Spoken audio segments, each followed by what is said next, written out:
think I can truly say that Hogwarts Legacy is one of the most anticipated games of 2023. At least it is in my book. I am super excited for this game. I know if you're a fan of the franchise, I know you're super hyped because what they showed in the showcase a couple weeks ago just made me even more hyped for this game.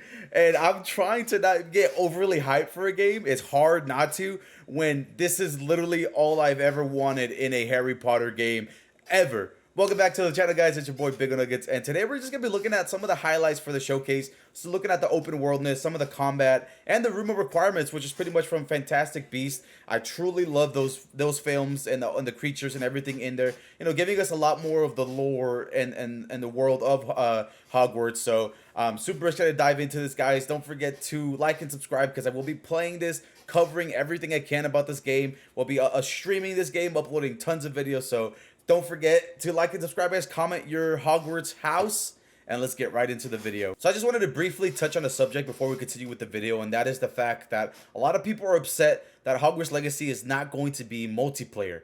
I was seeing all over the internet, all over Twitter, and honestly, I'm kind of glad it's not a multiplayer game. Now, don't get me wrong, I think Hogwarts Legacy definitely has the potential to be an amazing multiplayer experience. Just the fact, you know, how big the open world is, all the things you can explore. It would have been absolutely fun to hop in with friends and explore, you know, the world of Hogwarts, you know, with friends, but as a single player, you know, person, I enjoy, you know, single player games. Like, I'm kind of glad it's not. You know, this is one of the games that I would love to experience on my own, and hopefully maybe later down the road they do add the ability to, you know, join with friends, you know, make it co-op. But right now, I'm actually kind of glad it's not, because it could have potentially maybe pushed the game back even more. Because when you look at multiplayer, there's, you know, a lot of things you got to do in order to keep people coming back for multiplayer experiences. But that's just my own thoughts. Let me know your thoughts, guys. Do you think the fact that Hogwarts Legacy is not going to be multiplayer is like a big vibe killer? Like, oh, it could have been made the game so much better if it was a multiplayer experience, or you don't mind the fact that it's going to be single player game? Like I said, I don't see why there's so much hate for the fact it's gonna be single player.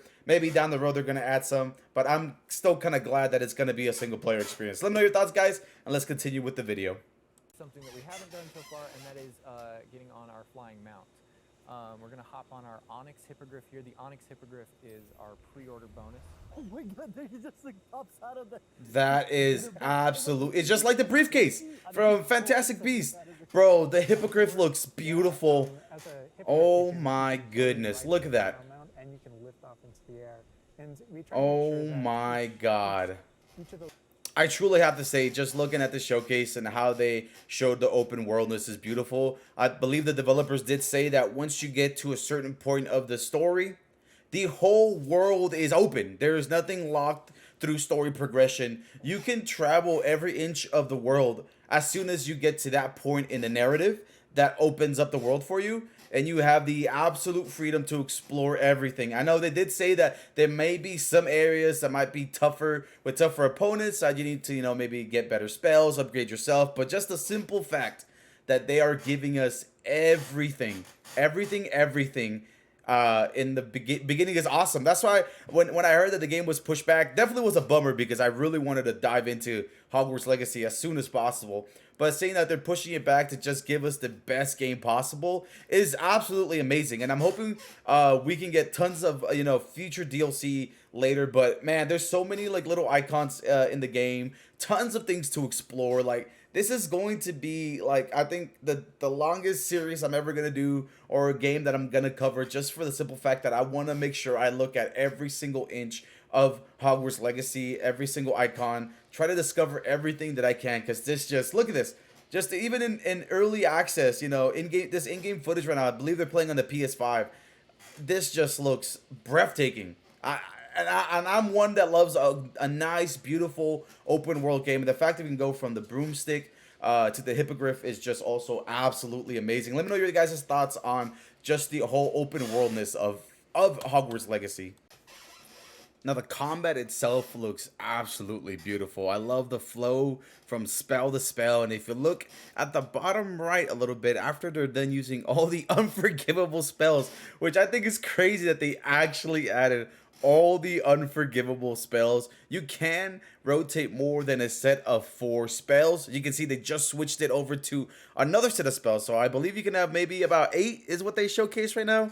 8 spells, slotted spells that you can use throughout the game, which I think is awesome. So that means we can learn a variety of different spells. But just looking at this gameplay right here, the combat, the way they hover in the air and you can chain a bunch of these moves is absolutely gorgeous. Now, I will talk about this is pretty much the Dark Arts arena. So now, here's the important thing to know about this. In the game, you can choose to go, the dark arts way. You can learn, Avada Kedavra and all the unforgivable spells and take that route. Or you can just take the good route. But if you want to try out these spells, you can do it in the Dark Arts Arena, which will not affect your main game at all. It is just for you to try out the unforgivable spells if you don't want to mess up your good playthrough. But the only way to actually use the Dark Arts Arena is to pre-order the Dark Arts Edition, which will come with the game. You get that Dark Arts Edition, or if you just bought the regular version, this is pretty much extra DLC that you would have to pay for in order to have access to the Dark Arts Arena if you just bought the main game. For myself, I'm going to buy the complete edition. So I'm going to have everything unlocked and have 72-hour access. So this will be included with it. But if you're only buying the main game, you will have to pay in order to play this in general. But so far, I got to say again, combat is looking absolutely beautiful from what we've seen here and what they've showcased already. Let me know your thoughts on the combat. Now I want to look at the room of requirements, which is pretty much the room where you can upgrade your wardrobe, upgrade, different spells and potions and everything, which is really, really dope. But the other really great thing I like about the room of requirements is pretty much the Fantastic Beast area, which you can capture creatures in the wild and keep them here. And you can actually tame them, gain their trust, and you can actually get materials from them that you can use to upgrade, I believe, is other, your wardrobe, potions, spells, and all that. And I think that is just absolutely amazing. I love the Fantastic Beasts films. This is an absolutely beautiful addition to the game. Just look how beautiful this looks. This game has so much things. It's just crazy to think all this is coming in one game. Like this is absolutely gorgeous, and I cannot wait to really look into this, explore, find all the creatures that we can find and have them in here, and just have this beautiful world, hidden little world in our room of requirements. I guess I'm absolutely sold already on Hogwarts Legacy, and it will be a game that we will 100% be playing on the channel. This is just gorgeous. I wonder if we can see how many more creatures we're going to be able to tame and capture to bring here. We're going to have to pretty much brush and feed the animals to gain their trust.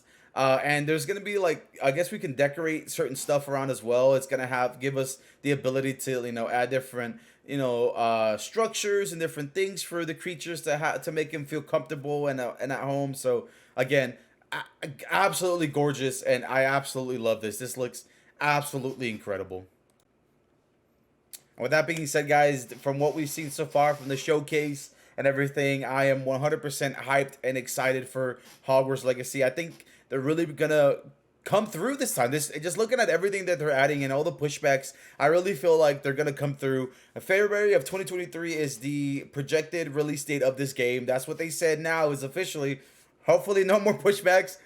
We get the game when it does release, and I'm very excited. We're going to have 72-hour access before everybody else, so I'm really excited to play this early and get this content out for you guys as early as possible.